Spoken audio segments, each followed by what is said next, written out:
वंदे लोकतिलकं सात्ततवार्ता विभूषणं अमरकोटिश्रणं प्रबुद्धं लोकजीवनं प्रणय प्रमत्त जगदीपनं वंदे जीवन जीवनं शतपुरुषं प्रणमामि लक्ष्मीमाता षोडशी रूपधारिणी अनुकूल शक्ति रूपा विश्वानंद विधायिनी ऋषि संपूजिता देवी पुरुषोत्तम संगिनी जगत कल्याणी मां महालक्ष्मी नमस्तुते ब्रह्म मार्ग प्रदर्शकं प्रेम भक्ति विनायकं शांति स्वस्ति विधायकं जुगाचार्य प्रवरं नौमि ब्रह्म मार्ग प्रदर्शकं प्रेम भक्ति विनायकं शांति स्वस्ति विधायकं आचार्यं प्रवरं नौमि। इष्ट परिवार प्रति प्रत्येक के रातुल शिष्यों में मेरा अपना भक्तिपूर्ण प्रणाम निवेदन करता हूँ। इस पवित्र प्रभाती नाम संकीर्तन सत्संग में जोगयुक्त परम दयाल परम प्रेममय श्री ठाकुर जी के पवित्र पुत्र पंजाधारी कर्मी दादाओं के उद्देश्य में मेरा आंतरिक और प्रीति जय गुरु निवेदन करता हूँ। और जोगयुक्त सारे गुरु भाई माँ सबका सुदीर्घ निरामय इष्टमय जीवन परम दाल के रातुल चरण में निवेदन करता हूँ।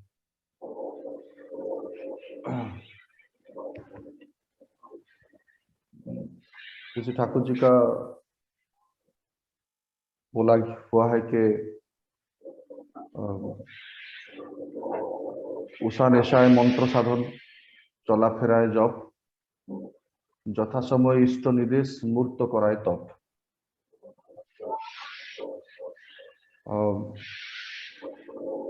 तप तपस्या मतलब इष्ट का निर्देश को परिपूर्ण करना ही तपस्या है। ये श्री ठाकुर जी का बोला हुआ बात है। तो अभी जो इष्ट का निर्देश है उसी को परिपालन करने के लिए हम लोग अप्राण चेष्टा कर रहे हैं। आप लोग अपने एंड पे कर रहे हैं, हम लोग हमारे एंड से कर रहे हैं। क्योंकि कोई टॉपिक सेट नहीं किया गया है, मुझे लगता है कि अभी इष्ट निर्देश क्या है, हम लोग को क्या करना है, आचार्य देव हमसे क्या एक्सपेक्ट करते हैं, हम उसी के ऊपर आलोचना करें, उसी के बारे में सोचे, उसी के बारे में चर्चा परिचर्चा करें और ये सोच लें कि हम इस प्रोजेक्ट में, हम इस जो इष्ट निर्देश है इसमें मैं कितना मैक्सिमम कंट्रीब्यूट कर सकता हूँ। जैसे कि अभी आचार्य देव बोल रहे हैं कि 2019 में जितना था इष्टभूति का परिमाण, अभी इष्टभूति का परिमाण उसी लेवल में लेके जाना है। ये आप लोगों को याद होगा जो लास्ट सत्संग हुआ था देवघर में, उसमें आचार्य देव का जो लास्ट इंस्ट्रक्शन था यही था कि 2019 में जितना इष्टभूति था, इष्टभूति लेवल को उसी लेवल में ले आना है। और उसके लिए उनका इंस्ट्रक्शन है कि अभी तो फिजिकल सत्संग भी स्टार्ट हो चुका है। उपयोजना केंद्र के माध्यम से उपयोजना केंद्र के साथ युक्त जितने भी परिवार, सारे परिवारों को विजिट किया जाए और विजिट करके सारे फैमिलीज के साथ डायरेक्ट 1-to-1 बात किया जाए। बात करके एक सर्वे किया जाए, देखा जाए कि फैमिली वाइज किस में कहाँ पे क्या प्रॉब्लम है, ये थोड़ा ठीक से समझा जाए, एक रिव्यू किया जाए। एक बात वो जो बार बार यूज कर रहे हैं, सर्वे किया जाए, ग्राउंड लेवल सर्वे इसको बोल रहे हैं कि ग्राउंड लेवल सर्वे करना है। क्योंकि हम लोग आज तक दीक्षा खाली देते चले गए हैं, बहुत कम जगह पे ही हम लोग दीक्षा देने के बाद रिवाइव किए हैं, गए हैं फिर से। हम लोग दीक्षा का जब रहता है, टारगेट जब रहता है, तब हम लोग लोगों के पास जाते हैं, गांव गांव घूमते हैं, ठाकुर जी का नाम वितरण करते हैं। लेकिन वही गांव में जहां हम जाके दीक्षा देके आए थे, वही गांव में फिर से जाके देखना कि वो लोग इष्टभूति कर रहे हैं कि नहीं, उनके घर में ठाकुर जी का फोटो ठीक से है कि नहीं, वो लोग घर में समवेत प्रार्थना कर रहे हैं कि नहीं, नाम ध्यान कर रहे हैं कि नहीं, थानकुनी पत्ता खा रहे हैं कि नहीं। दीक्षा का जो बेसिक विधान है, इष्टभूति 30 दिन में भेज रहे हैं कि नहीं, ये जो दीक्षा का जो बेसिक विधान है, ये बेसिक विधान वो लोग ठीक से मान रहे हैं कि नहीं, ये हम लोग कभी इतना सीरियसली नहीं किए। हम लोग ये कभी इंश्योर नहीं किए कि मेरे जाजन से जो दीक्षा हुआ है या मेरे माध्यम से जो दीक्षा हुआ है वो सारा दीक्षा ठाकुर जी के साथ कनेक्टेड होकर रहे। ये बात हम कभी अ, इतना सीरियसली इसके बारे में सोचे नहीं। ये इंडिकेशन बहुत बार ऋतिक कॉन्फ्रेंस में भी आचार्य देव बोले हैं। जब परम पूज्यवासी से आचार्य श्री दादा थे, उनके प्रेजेंस में भी एक बार वर्तमान आचार्य देव बोल रहे थे कि जैसे फूल में से जब मधु भरा होता है तो भंवर जाके उस फूल पे बैठता है, लेकिन जब फूल में से मधु सूख जाता है उसके बाद वो मधु उस वो भंवरा फिर और फूल के ऊपर नहीं जाके बैठता है। तो ऐसा ही बात हो जाता है कि हम लोग गुरु भाइयों के पास तभी जाते हैं जब हम लोग को दीक्षा की जरूरत होता है, कोई टारगेट होता है तभी जाते हैं, नॉर्मली नहीं जाते हैं। और पूजन गोविंद दादा भी एक जगह पे एक एग्जाम्पल देके बोल रहे थे, बोले थे कि आपके घर में जब कोई दूध देने आता है तो मान लीजिए 1 लीटर दूध देता है। 1 लीटर दूध में अगर वो मान लीजिए आधा लीटर दूध और आधा लीटर पानी देता है तो आपका मन क्या होगा?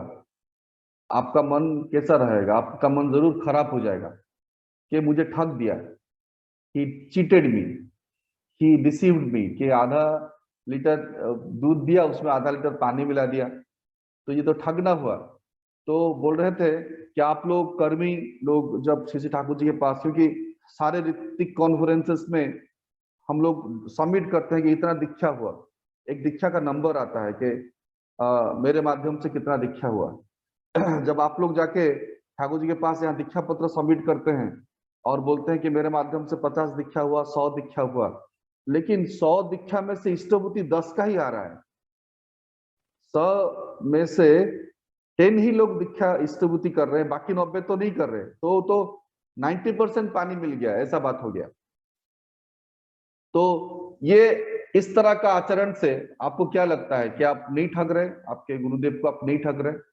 एकदम फैक्ट बात है। ये बात भी वो पूजन गोविंद दादा बोले थे।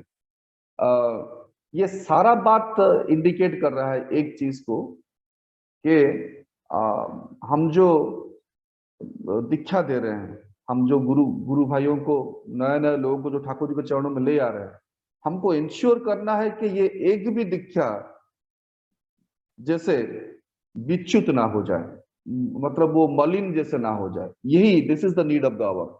आचार्य देव यही चाहते हैं। अभी हर बात में आप कोई भी यूट्यूब में आचार्य देव का बोला हुआ जो दीक्षा परिक्रमा में निकले थे, कोई भी यूट्यूब में कोई भी वीडियो उठा के आप देखिए, वो इसी बात पे ही बात कर रहे हैं कि किस तरह से इंसान को फिर से युक्त कर दिया जाए। इवन उपयोजना केंद्र का जो नाम है, उपयोजना केंद्र का जो नाम है उसको भी इसी दादा डिफाइन किए हैं कि उपयोजना मतलब योजना मतलब युक्त कर देना।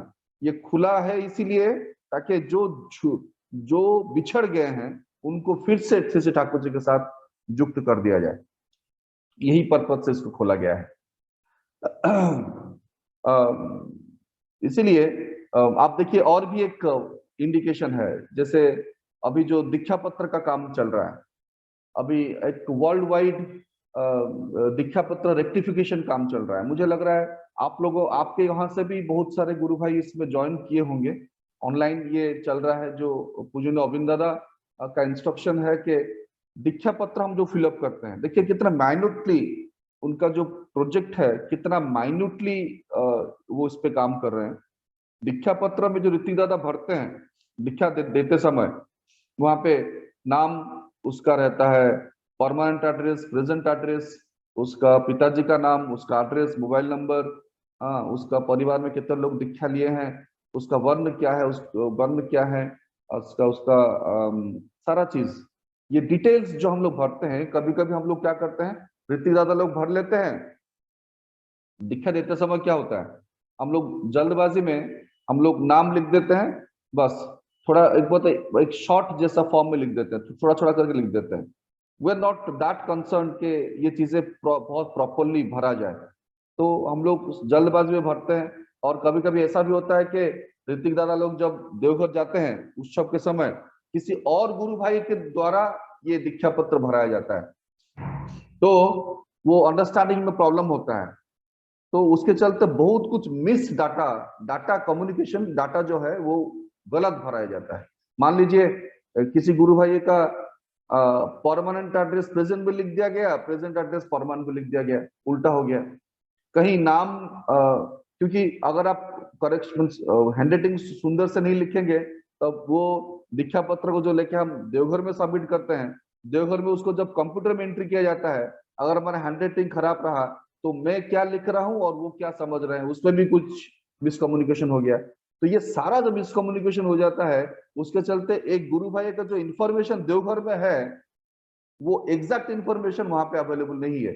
उसके चलते अभी मुझे अरविंद दादा एक बहुत बड़ा ये क्या बोलते हैं, एक बहुत बड़ा एक प्रोजेक्ट चला रहे हैं कि सारे भाइयों का जो डाटा है देवघर में जो रखा गया है वो सारा डाटा ताकि ठीक से फुलफिल्ड हो जाए, ठीक से उसे करेक्शन किया जाए।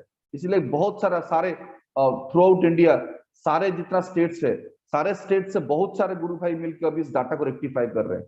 आप सब सोच के देखिए, उसके पीछे भी एक ही पर्पस है कि एक भी गुरु भाई का जो एड्रेस है, उसका जो सारा डाटा है वो देवघर से मिस ना हो, आश्रम से मिस ना हो, ताकि किसी भी वक्त किसी के भी साथ ठाकुर जी का डायरेक्ट कनेक्शन रह पाए।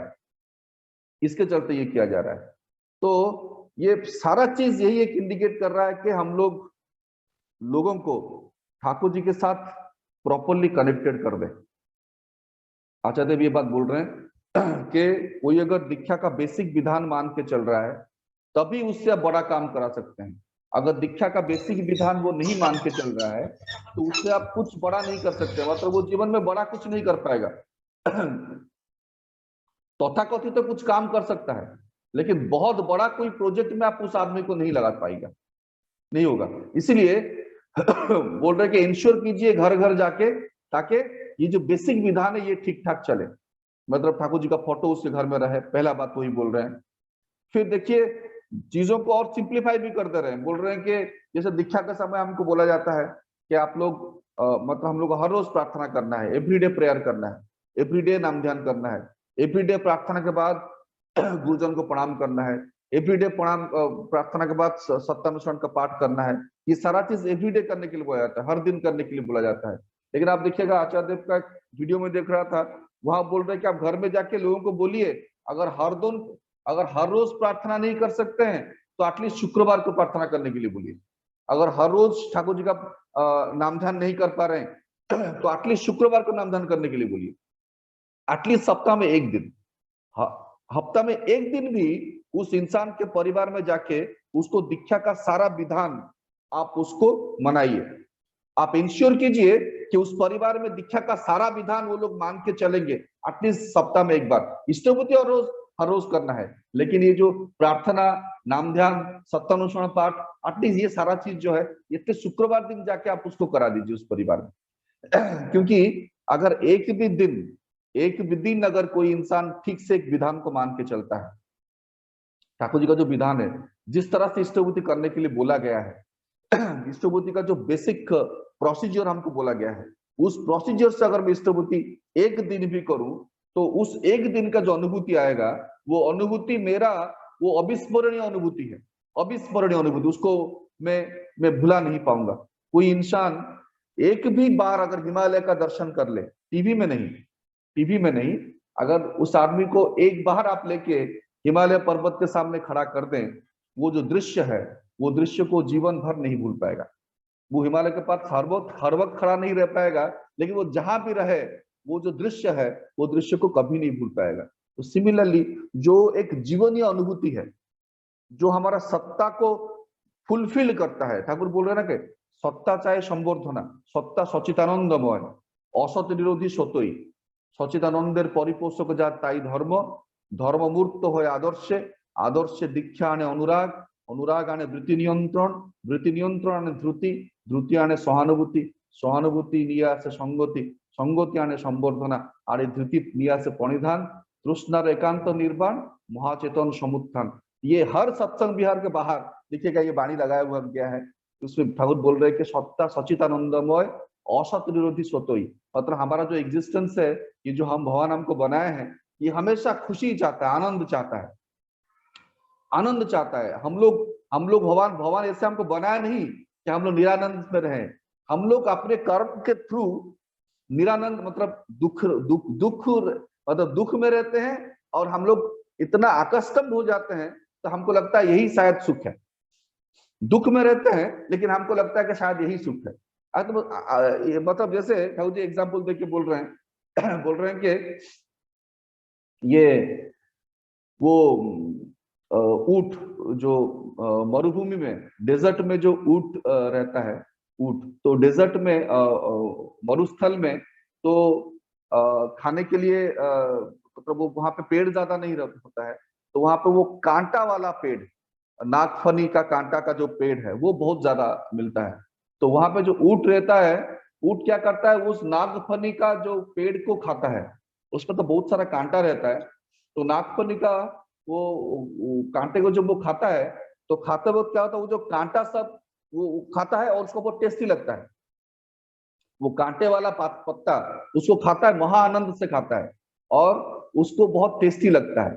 तो ठाकुर जी बोल रहे हैं कि ये जो कांटा को वो खाता है, वो कांटा का वो जब खाते वक्त वो पत्ते में जो कांटा लगा रहता है, कांटा उसका ये जो जौ है, ये जौ उसके अंदर सारा घुस जाता है, उसके पूरा मुंह में वो कांटा घुस जाता है, घुस के ब्लड उसका खुद का खून निकलता है। वो खून जब वो पत्ता खाते वक्त कांटा घुस के खून निकलता है, और वो खून क्या होता है, वो जो कांटे के साथ मिल जाता है और उसको टेस्टी लगता है, नमकीन लगता है, उसको टेस्टी लगता है। लेकिन वो नहीं जानता कि वो जो खून निकल जो टेस्ट आ रहा है वो अपने खून से ही आ रहा है। That enjoyment is at the cost of his own existence. अपने खुद के सत्ता को मार के मैं एंजॉयमेंट कर रहा हूं। मैं लेकिन अपनी सत्ता को मारना नहीं चाहता, मैं जिंदा रहना चाहता हूं। मैं अपने सत्ता को रख के एंजॉय करना चाहता हूं, not at the cost of my existence. कोई नहीं चाहता, लेकिन मैं जो काम करता हूं, मैं जो कर्म करता हूं, वो कर्म लेकिन मेरे सत्ता को एग्जिस्टेंस की तरफ, मेरे एग्जिस्टेंस को क्षय की तरफ ले जाता है। ये और मुझे पता भी नहीं है। जो cigarette smoking is injurious to health, cigarette के पीछे वो कैंसर का बहुत बड़ा बड़ा छवि फोटो दिखाया गया है कि सिगरेट खाने से स्मोकिंग होता है, लेकिन सिगरेट बेचा भी जा रहा है और लोग सिगरेट खाते भी हैं और चेन स्मोकर्स भी हैं, कंटिन्यूस स्मोक करते हैं। लेकिन आप अगर उनसे पूछे कि do you want to die out of cancer, क्या आप कैंसर से पीड़ित होकर बनना चाहते हैं, वो कभी भी हाँ नहीं बोलेगा। नोबडी वांट्स टू डाई, कोई बनना नहीं चाहता। लेकिन अनोइंगली प्रकृति से अभिभूत होकर हम लोग जो काम करते हैं वो हमको धीरे धीरे मृत्यु की तरफ ही ले जाता है। तो ठाकुर जी वही बोल रहे हैं कि सत्ता सच्चिदानंदमय है, वो आनंद ही चाहता है, लेकिन प्रकृति से अभिभूत है। हम लोग प्रकृति के कब्जे में पड़ गए हैं, इसलिए प्रकृति जो हमारा दास होना चाहिए वो हमारा मालिक हो गया है। तो उसके कब्जे में हम लोग जो जीवन हमको मिलता है उसको हम लोग जीवन सोच लेते हैं। लेकिन अगर एक भी दिन उस जीवन से, उस महाजीवन की ओर, उस महाजीवन का स्पर्श एक दिन भी अगर इंसान को दिखा दिया जाए तो इंसान का जीवन में वो एक अविस्मरणीय मुहूर्त होकर रह जाएगा। मतलब ये जो ठाकुर जी बोले कि सुबह स्तुति करना है ब्रह्म मुहूर्त में, ठाकुर एक वाणी देके बोल रहे हैं कि अरुण उषार আগেই করবি রাত্রি সজ্জার সকলই ত্যাগ।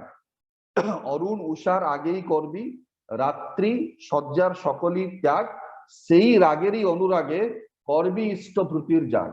मतलब बोले ब्राह्म मुहूर्त में उठ के सज्जा त्याग करके एकदम आपका प्राप्त कृतांति जो आपका नित्य कर्म फिनिश करके फिर आप ब्राह्म मुहूर्त में नाम ध्यान करके इष्टभूति करने का विधान है। इष्टभूति करने से पहले नाम ध्यान जो प्रोसीजर बोला गया है, ओम ब्रह्म परम ब्रह्म कुलमालिक राधा स्वामी द्वाल के शिष्यों प्रणाम, पहले प्रणाम करना है। उसके बाद ध्यान चक्र फोटो निकाल के फोटो के सामने बैठ के नाम ध्यान करना है। नाम ध्यान करने के बाद फिर ओम ब्रह्म परम ब्रह्म कुलमालिक राधा स्वामी द्वाल के शिष्यों में प्रणाम बोलना है। उसके बाद स्वतोनुज्ञा का पाठ एकदम जोर से करना है, मैं अक्रोधी फील करके अपने अंदर से, मैं अक्रोधी, मैं अमानी, मैं निर्लस, काम लोभ जीत वशी, मैं इष्ट प्राण, सेवा पटु, अस्थि वृद्धि, जाजन जैत्र, परमानंद, उद्दीप्त शक्ति समृद्ध, तुम्हारी ही संतान, प्रेम पुष्ट चीर चेतन, अजर अमर मुझे ग्रहण करो, मेरा प्रणाम लो। ये जो सोतोनुज्ञा का सारा पॉइंट है, इसको चित्कार करके बोलना है, फील करके बोलना है। बोलने के बाद फिर इष्टभूति का अर्घ्य अपने हाथ में लेके श्री श्री ठाकुर जी को निवेदन करना है। निवेदन करने के बाद फिर भी बोल रहे हैं, उसके बाद में एक पॉइंट पे ठाकुर बोल रहे हैं, आप दीक्षा पत्र में देखिएगा इतना ही लिखा है। दीक्षा पत्र में आप देखिएगा जो हम लोग जो दीक्षा लेते हैं 1 2 3 4 करके पॉइंट्स लिख देते हैं, किस तरह से इष्टभूति निवेदन करना है। इष्टभूति 4th पॉइंट पे आता है, लास्ट में इष्टभूति है। उससे पहले प्रणाम है, नाम ध्यान है, सोतोनुज्ञा पाठ है, उसके बाद इष्टभूति। इष्टभूति होने के बाद फिर अब श्री ठाकुर बोल रहे के माने इष्ट देवता के इष्टभूति निवेदन करार परे आबार बोलो, हे देवता, हे आमार आचार्य, हे आमार प्रिय परम, आमी आमार श्रद्धा के तुम्हार चरणे आहुति दिच्छी। हे मेरे देवता, हे मेरे आचार्य, हे मेरे प्रिय परम, मैं अपनी श्रद्धा को आपके चरणों में आहुति दे रहा हूं। ये भी बोलने के लिए श्री ठाकुर जी बोल रहे हैं। ये करने के बाद फिर पास में थानकुनी पत्ता रखा रहेगा, खत्म होने के बाद थानकुनी पत्ता लेना है, खा के पानी पी देना है, पानी पी लेना है। आधा घंटा तक कुछ नहीं खाना है, चाय वाय कुछ नहीं पीना है। ये जो प्रोसेस है इष्टभूति का, ये इष्टभूति का प्रोसेस में बहुत कम लोग करते हैं, लेकिन ऐसे ही करने के लिए बोला गया है। तो शिशि दादा वही अभी आचार्य वही बोल रहे हैं कि घर में जाइए, एक परिवार में सारे फैमिली मेंबर्स को बोलिए कि आप शुक्रवार दिन को मैं आऊंगा आपके घर में, हम लोग एक साथ इष्टभूति करेंगे। उनको बिठाइए एक साथ, एक इष्टभूति की जो प्रोसेस है, इसी प्रोसेस से उनको कराइए इष्टभूति। एक दिन करने दीजिए ठीक से, और उस एक दिन का जब करेगा, मान एक दिन इष्टभूति कर लिया, फिर जैसे श्री बड़दा बोले हैं कि जिस परिवार में विहित समय में समवेत भाव से विहित समय में समवेत भाव से प्रार्थना होता है, काल उस परिवार का अंदर घुस नहीं पाता है, ऐसा कहीं श्री बड़दा बोले हैं। ये समवेत प्रार्थना का जो आनंद है, घर में सब कोई एक साथ बैठ के प्रार्थना करेगा। श्री दादा सॉरी परम पूज्य पाद आचार्य बोल रहे हैं कि सुबह का प्रार्थना जो बेसिकली है, सुबह का प्रार्थना, उस टाइम में घर में सब कोई मिलके एक साथ प्रार्थना करना, उसका जो आनंद है, ये आनंद तो हम लोग बहुत सारे लोग हम लोग वंचित थे उससे। मतलब उसको मान लीजिए घर में प्रार्थना होता है, कभी कभी देखिए एक कोई करते हैं, बाकी सब लोग सोए हुए हैं, सब कोई नहीं उठे हैं, तो कोई हो सकता, कोई एक गुरु भाई पिताजी दीक्षा लिए, पिताजी उठ के कर लिए प्रार्थना, कि माँ उठ के कर ली, बाकी सब ऐसा भी होता है कि हम लोग बच्चों को उठाते भी नहीं है, सो रहा है सोने दो, बच्चा है क्या प्रार्थना करेगा, सोने दो, ऐसा भी करता हूं। ये जो मुझसे गलती होता है, मैं ये जो आनंद है, इस आनंद से मैं किसी को वंचित क्यों करूं? ये जो आनंद है, इस आनंद से मैं किसी को वंचित क्यों करूं? मुझे तो कोई हक नहीं है किसी को वंचित करने का। इसीलिए मैं इस आनंद को पहले अनुभव करूंगा, मेरे परिवार में सबको लेकर पहले प्रार्थना करूंगा, और जो आनंद आएगा उस आनंद से अभिभूत जब मैं खुद हो जाऊंगा, तभी मैं किसी और के परिवार में इसको करने के लिए सोच सकता हूँ, वरना नहीं सोच सकता हूँ। अभी आचार्य वही बोल रहे हैं घर में जाइए और शुक्रवार उस सारे फैमिली मेंबर्स को बोलिए, कल सुबह मैं आपके यहाँ आ रहा हूँ, आप लोग सब रेडी रहिएगा, हम लोग एक साथ बैठ के प्रार्थना करेंगे, समवेत प्रार्थना। समवेत प्रार्थना होने के बाद वो चक्रपट रखिए, एक साथ बैठ के सब नाम ध्यान करेंगे। नाम ध्यान कैसे किया जाता है, वो चक्रपट सीधा रहेगा, हम लोग सीधा बैठ के गुरुदेव को कुछ तोड़ देखे, उसके बाद आंख बंद किए, फिर आज्ञा चक्र में गुरुदेव को ध्यान करके फिर मैं कुछ देर नाम करता हूँ, सब एक साथ बैठ के नाम किए। फिर नाम ध्यान के बाद फिर आप लोग सतम स्मरण पाठ हुआ और जो वाणी पढ़े उसको याद रखे और कोशिश करेंगे कि जीवन में उसको इंप्लीमेंट करें। और प्रार्थना खत्म हो गया, सारे जो लघुजन है वो सारे गुरुजन को प्रणाम करेंगे। प्रणाम करने का भी विधि हम लोग दीक्षा के समय पे शशि ठाकुर जी बताएं किस तरह से प्रणाम किया जाता है। साष्टांग प्रणाम होता है कि आपका 6 अंग लगेगा, 2 हाथ, 2 घुटना, 2 पांव, ये 6 अंग लगेगा साष्टांग। फिर आपका कपाल भूमि को टच करेगा, जिसको प्रणाम करेंगे उसके पांव से कुछ डिस्टेंस छोड़ के, आपका हाइट जितना है उतना हाइट छोड़ के प्रणाम करना है, इस विधि से प्रणाम करना है। ये जो चीजें हैं, इसको अगर मैं एक फैमिली में जाके एक दिन में करा के आ जाऊं, ठीक से कर लेगा वो फैमिली। फिर उस रोज शाम को आप उससे बोलिए कि आज का दिन आपको कैसा लगा, वो ऑटोमेटिकली बोलेगा। आप ऐसा प्लेटफॉर्म तैयार कर दीजिए ताकि वो अपना अनुभूति शेयर कर पाए। जिस जिस फैमिली में आप इसको इम्प्लीमेंट कर रहे हैं सत्संग में, उसी फैमिली को बुलाइए, वो आप जाजन कीजिएगा। उस फैमिली के जो हेड हैं उनको बोलिए आप जाजन कीजिएगा सत्संग में, नेक्स्ट सत्संग में जाजन कीजिएगा। तो वो जो एक दिन जो एक साथ किए, एक दिन जो समवेत प्रार्थना हुआ, एक दिन जो ब्राह्म मुहूर्त में इष्टभूति हुआ, एक दिन जो ठाकुर जी का सत्यानुस्मरण पाठ हुआ, उस एक रोज का जो एक्सपीरियंस 100% श्योर, उस दिन का एक्सपीरियंस बाकी सारे दिनों का एक्सपीरियंस से जरूर 100% अलग होगा एकदम। जिस दिन आप इष्टभूति निवेदन ठीक टाइम से करते हैं, उस एक दिन का एक्सपीरियंस आप खुद फील कर पाएंगे, उस दिन आपको अलग लगेगा। लगता है दिन का लेंथ बढ़ जाता है। जब हम सुबह ब्रह्म मुहूर्त में उठ जाते हैं, नामदान करके इष्टभूति करके प्रार्थना के बाद हम लोग रेडी हैं, we are ready for the work, आपका दिन का लेंथ बढ़ जाता है, आपका काम का एफिशिएंसी बढ़ जाता है, हर एंगल से हम लोग बेनिफिटेड होते हैं। तो ये एक्सपीरियंस उसको शेयर करने दीजिए सत्संग में आके, let him share the experience, उसको कैसा लगा। तो इस प्रोसेस में इंसान जो बिछड़ गया है वो फिर से श्री ठाकुर जी के साथ युक्त हो जाएगा।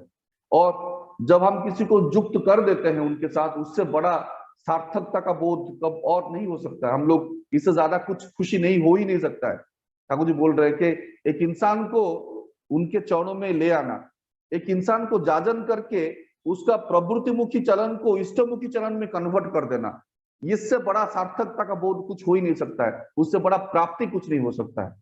हम श्री दादा जो बोल रहे हैं कि আমরা এই যে তাকে ধরে চলছি, এই যে তাকে ধরে চলছি, এই যে তার কথা মেনে চলছি, ये जो हम लोग उनको लेके चल रहे हैं, उनका बात मानने की कोशिश कर रहे हैं, जजन जाजन इष्टभूति कर रहे हैं, उनके इच्छा से चल रही, क्यों क्यों कर रहा हूँ, क्या पाऊंगा, কি পাবো, কেন করছি, কি পাবো। जैसे दादा खुद ही बोल रहे हैं, ताके ही पाबो, मैं उनको ही पाऊंगा, मेरा प्राप्ति वही है कि वो मेरा, मैं उनको अपने अंतर में पाऊंगा, वो मेरा अंतर में विराजित होंगे, मुझे फील होगा कि वो मेरे साथ है। ये सबसे बड़ा प्राप्ति है कि वो मेरे साथ है। शिशि जो परम पूज्यपाद शिशि आचार्य देव जो बोल रहे हैं ना, इस बात को आप सुने होंगे, एक जाजन में मैं सुन रहा था, तो बोल रहे हैं कि आप लोगों के ठाकुर आपके लिए बहुत कुछ कर सकते हैं। आप लोग सोचते हैं कि आप लोगों के ठाकुर आपके लिए आपका सारा इच्छा पूर्ण कर सकते हैं, बहुत क्षमताशाली हैं, बहुत पावरफुल है आपके ठाकुर। लेकिन मैं अपने ठाकुर को जिस दृष्टि में देखता हूँ, मुझे नहीं लगता कि मेरे ठाकुर बहुत पावरफुल है। मुझे नहीं लगता कि मेरे ठाकुर, क्योंकि आप लोग ठाकुर जी के पास जाते हैं, प्रणाम करते हैं, उनको मांगते हैं मेरा ये हो जाए, मेरा ये हो जाए, और मतलब आप ये सोचते हैं तभी ना मांगते हैं। लेकिन मैं कभी नहीं मांगता हूँ मेरे ठाकुर जी से कुछ नहीं मांगता हूँ। मैं ऐसा सोचता भी नहीं हूँ कि वो कुछ कर सकते हैं मेरे लिए। मैं ऐसा कभी नहीं सोचता हूँ कि मेरे ठाकुर मेरे लिए कुछ कर सकते हैं। मैं रादर ये सोचता हूँ कि मेरे ठाकुर मेरे साथ रहें, बस, और कुछ नहीं चाहिए। मेरे ठाकुर मेरे साथ रहें, जीवंत रहे। मैं यहाँ बैठा हूँ तो मुझे फील होना चाहिए कि मेरे ठाकुर भी यही आसपास कहीं है। मैं चल रहा हूँ, मुझे लगना चाहिए मेरे ठाकुर भी मेरे साथ ही चल रहे हैं। मैं गाड़ी चला रहा हूँ, मुझे लग रहा है कि मेरे ठाकुर भी मेरे पीछे बैठे हुए हैं।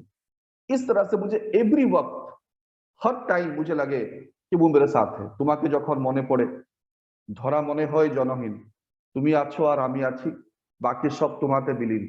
आपकी जब याद आती है तो मुझे लगता है कि कोई है ही नहीं, खाली आप हैं और मैं हूं, बाकी सब तुम्हारे विलीन। बाकी सब कोई आप पे विलीन हो गया। इसका मतलब कि ये तो नहीं कि कोई है नहीं, सब हैं, लेकिन मुझे सब में आप ही दिख रहे हैं, मुझे सब में आप ही दिख रहे हैं, तभी सब होने से भी मुझे लग रहा है आप ही हैं। तो ये जो श्री दादा का लिखा हुआ बात है, ये कितना फैक्टफुल बात है कि वही परम पूज्यपाद श्री आचार्य देव अभी बोल रहे हैं कि मुझे ऐसा लगना चाहिए कि हर वक्त मेरे साथ है। ये फीलिंग्स मेरे अंदर आना चाहिए। तो मैं कभी नहीं बोलता मेरे ठाकुर जी को कि मुझे ये कर दीजिए, मेरे लिए वो कर दीजिए, कभी नहीं बोलता हूँ। मैं बस एक तरह बोलता हूँ कि आप मेरे साथ रहें। ऐसा कोई पल ना हो कि आप मेरे साथ नहीं है। ऐसा कोई कल एक बहुत सुंदर गाना सुन रहा था, वो दादा दिल्ली सत्संग बिहार में गा रहे थे मतलब उसका बोल यही था कि ऐसा कोई तृष्णा मेरे जीवन में आप मत जगाइए, जे तृष्णा जागिले तुम्हाके भूली, जे तृष्णा जागिले तुम्हाके भूली, से तृष्णा हमारे जीवन में जागियो ना। मतलब जो तृष्णा जगने से मैं आपको ही भूल जाऊं, वो ऐसा तृष्णा मेरे जीवन में आप जगाइए मत। जो संग करने से मुझे आपका संग करने का इच्छा ना हो, वो संग मुझे जीवन में दीजिए ही मत। ऐसा संग दीजिए, ऐसा तृष्णा जगाइए ताकि आपका प्रति तृष्णा मेरा बढ़ जाए। नॉट एट योर कॉस्ट, आपको छोड़ के नहीं, आपको लेके। यही बात से आचार्य बोल रहे हैं कि मैं वही बोलता हूं कि आप प्रार्थना करता, आप मेरे साथ हर वक्त रहिए। अगर आप मेरे साथ हैं तो मुझे कुछ नहीं चाहिए, मैं सब कर सकता हूं, मुझे कुछ नहीं चाहिए। रादर आप बोलिए आपको क्या चाहिए, आप बोलिए आपको क्या चाहिए, मैं आपके लिए क्या कर सकता हूं ये मुझे बताइए, और मैं अपना सारा समग्र संसार देके आपका उस इच्छा को पूर्ण कर दूंगा अगर आप मेरे साथ हैं। ये एकदम फैक्ट बात है। मेरे घर में मेरे पिताजी हैं, मेरी माँ है। अभी मुझे यहाँ तक इस लेवल तक वो लोग ले आए कि एक साधारण परिवार से मुझे यहाँ एक जिस लेवल में भी हूँ उस लेवल में मुझे ले आए। अभी मैं उनसे क्या चाहूँ, अभी मैं उनसे क्या चाहूँ? मैं चाहता हूँ कि आप मेरे साथ रहें, बस आपका प्रेजेंस ही मेरे लिए शक्ति है। आप हैं बस, मुझे और कुछ नहीं चाहिए। वही परम पूज्य वशिष्ठ आचार्य बोल रहे हैं।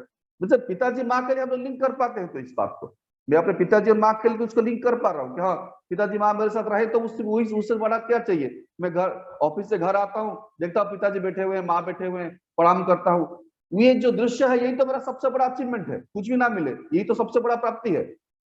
ये तो लिंक कर पा रहा हूँ। तो वही चीज ठाकुर जी के साथ क्यों नहीं आ रहा है? ठाकुर जी भी ऐसे बैठेंगे, कुछ मेरा इच्छा परिपूर्ण करने के लिए वो नहीं है, वो मेरा इच्छा परिपूर्ण करने का मशीन नहीं है। वो मेरे घर के मालिक हैं, मैं चाकर हूं। तो वो मेरे साथ रहेंगे, उनका निर्देश को परिपालन करूंगा। यही मेरा जीवन का सच है, यही करना चाहता हूं मैं, और कुछ नहीं। अगर ऐसा नहीं सोच पा रहा हूं तो ऐसा सोचने में अभ्यस्त रहूंगा। इसीलिए तो आचार्य हैं, इसीलिए तो उनका संग करता हूं। जितना मैं उनका काम करूंगा, जितना मैं उनका इच्छा को परिपूर्ण करने की कोशिश करूंगा, उतना ही मैं उनके जैसा सोचने में अभ्यस्त हो जाऊंगा। वो कैसे सोचते हैं और मेरा सोचने का प्रोसेस जो है उनके साथ अलाइंड मुझे करना है। वो जैसे सोच रहे हैं मुझे वैसा ही सोचना है, क्योंकि वही सोच ही सही है, मेरा सोच सही नहीं है। वही तो आईना है, उनके सामने जाऊंगा तो मेरा सफेद कपड़ा में कहाँ दाग लगा है मुझे क्लियर दिखेगा, और उसको मुझे साफ कर देना है। दैट्स इट, और कुछ नहीं दादा। तो जिस बात से मैं स्टार्ट किया था कि इष्ट निर्देश परिपालन करना है, वही दिखे वो उपयोजना केंद्र के माध्यम से सारे गुरु भाइयों को उनके साथ जोगजुक्त कर देना है। इस पर्पस को हम लोग एकदम 100% एफर्ट देके लगे करें इस बात को। बहुत आनंद है, बहुत ही आनंद है। बहुत दीक्षा दिया हम लोग, चलिए उसको रिवाइव करते हैं। घर घर जाते हैं, इंश्योर करते हैं कि एक भी परिवार उनसे विजुक्त ना हो जाए, एक भी परिवार उनसे जुक्त नहीं, उनसे डिटैच ना हो। ये मैं कोशिश करूंगा, अपना प्राण देकर कोशिश करूंगा। हर परिवार में उनको जुक्त कर दूंगा, उनको ले जाऊंगा देवघर। खाली दीक्षा देने से नहीं होगा, उनको देवघर ले जाऊंगा। अभी तो खुल गया है। यहाँ पे हम लोग बीच में बात कर रहे थे, मैं एक गाड़ी खरीद रहा था। ये बात बोल के मैं अपना वक्तव्य शांत करूंगा। ये मैं गाड़ी एक बीच में खरीद रहा था, हम लोग मतलब प्लानिंग चल रहा था किस तरह का गाड़ी खरीदा जाए। फिर हर कोई बोला कि जनरली नॉर्मल 4 सीटेड कार ही लिया जाता है, मैं मैक्सिमम लोग वही खरीदते हैं। मेरा इतना रेंज भी नहीं है, मैं वही लोन करके ही लिया। लेकिन सोचा कि चलिए आश्रम में निवेदन किया बाबा दादा के पास। तब आश्रम से दादा थे, बाबा दादा 5-6 दिन नहीं हुए थे। निवेदन किया गया था कौन सा गाड़ी लिया जाए। तो मेरे दिमाग में था लेकिन कि बड़ा गाड़ी लूं, बड़ा गाड़ी लूं एक, ताकि गुरु भाई को ताकि देवघर लेके जा सके। ये जो दीक्षा हो रहा है ना, उनको लेके देवघर जाके जा सके। खाली दीक्षा देने से नहीं होगा, उनको साथ में लेके एक इंसान को अपने संग में लेके एक बार आचार्य के पास खड़ा कर दीजिए। उसको उसको उसका आचार्य के साथ रिलेशनशिप तैयार कर दीजिए बस। वो और उसके बारे में आपको सोचने की जरूरत नहीं है, वो जीवन भर चलेगा। वो चलेगा और 10 आदमी वो चलाएगा भी। तो वो सोच के साथ कनेक्टेड कर देना है। ये सोच के मैंने एक बड़ा गाड़ी क्या सोचा था, और मैं निवेदन किया आचार्य के पास कि ये बड़ा गाड़ी लेना चाहता हूँ। 8 सीटेड एक इनोवा गाड़ी लेना चाहता हूँ बड़ा। मैं देखा आप देवघर में आचार्य लोग गुरु भाई मतलब देवघर में इष्ट परिवार जो वो भी वो टोयोटा वाला गाड़ी यूज करते हैं। उनका हर गाड़ी में देखता हूँ टोयोटा का सिंबल है। बोला इसका मतलब आचार्य जो है इष्ट परिवार वो टोयोटा को ब्रांड को पसंद करते हैं। तो मैं सोचा टोयोटा लेना है, और टोयोटा का बड़ा गाड़ी मतलब एक वो 8 सीटेड इनोवा एक था, तो ये सबसे बड़ा गाड़ी है तो इसी को लेते हैं। एक्चुअली मेरा रेंज उसका उतना है नहीं, मेरा रेंज इतना नहीं है। मैं एक साधारण इंसान हूं मैं, लेकिन ठाकुर जी के चाहिए, इसीलिए मैं सोचा कि चलो लेते हैं, गाड़ी लिया जाए, ठीक से लिया जाए, ठाकुर जी काम में लगे, वरना मेरे काम में 2-4 आदमी से क्या काम होगा, मिनिमम जितना मैक्सिमम लोग जा पे उतना ही फायदामंद है। तो मैं निवेदन किया, वहां से आशीर्वाद भी आया, दादा बोले हाँ खरीद लो, खरीद लिया। अब यहाँ सारा लोग सोच रहा है, जितना मेरे फैकल्टी लोग है वो सारा लोग सोच रहा है इतना बड़ा गाड़ी क्या लिया ये, सब कोई बोल रहा है मुझे, बहुत लोग पूछा रहे इतना बड़ा गाड़ी क्या होगा, तुम्हारे घर में लोग कितना है। मैं उनको कैसे बोलूं कि मेरे घर में हम लोग, उनको दिख रहा है कि हम लोग 4 जन है, पिताजी, माँ, मैं और मेरी पत्नी, मेरी बेटी, लेकिन मैं कैसे बोलूं कि मेरे बहुत बृहद संसार है। मेरे घर में ठाकुर जी हैं, माँ है, बड़दा है, शिष्य दादा है, पूजनीय आचार्य देव है, इतना गुरु भाई, इतना परिवार है, मेरा बहुत बड़ा फैमिली है। ये मैं तो बोल नहीं पा रहा हूँ, लेकिन ये रिफ्लेक्ट कर रहा है मेरे काम में। ये जो मैं गाड़ी मेरे घर के बाहर खड़ा है, सबके घर के सामने छोटा छोटा गाड़ी खड़ा है, मेरे घर के बड़ा गाड़ी खड़ा है, तो मेरा पर्पस उसकी प्रतिष्ठा है। अब लोग सोच रहे हैं कि इसका स्टेटस बहुत बड़ा है, तो ठाकुर जी वही बोल रहे हैं, जब आप मेरा काम करने जाते हो आप खुद भी प्रतिष्ठित हो जाते हो। मैं आप सबका सुदीर्घ हरिरामय जीवन परमदार से आत्मचम निवेदन करता हूँ। जय गुरुदेव। जय गुरुदेव।